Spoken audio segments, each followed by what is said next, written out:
pastoralisme et présence du loup en France sont aujourd'hui compatibles? C'est toute la question que le groupe de travail de la fabrique écologique s'est posée.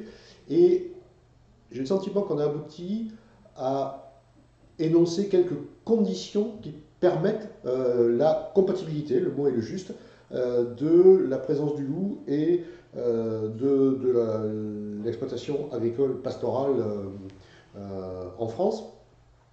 Les conditions qu'on a décelées, c'est d'une part l'idée que la gestion du loup en France ne peut pas se faire sans les éleveurs et a fortiori contre eux, parce que ce sont eux qui sont au contact du loup et dont la vie quotidienne, la vie professionnelle, la vie personnelle, la vie privée, etc.,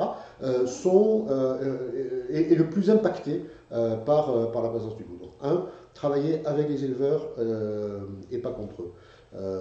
Deux, poursuivre un objectif commun, partagé, et on a dans cette note qui est co-signée par des représentants du monde de l'élevage, un objectif qui est une présence du loup, une population de loups en France qui ne décroisse pas, qui soit en croissance permanente, même si c'est une croissance lente. Voilà.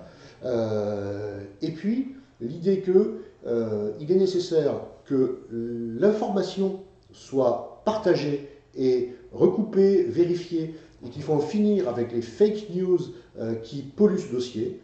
L'idée qu'on sait peu de choses sur le loup et qu'il est important d'investir dans la recherche sur le loup, sur le comportement du loup, et dans les conditions qui sont celles que nous connaissons en France.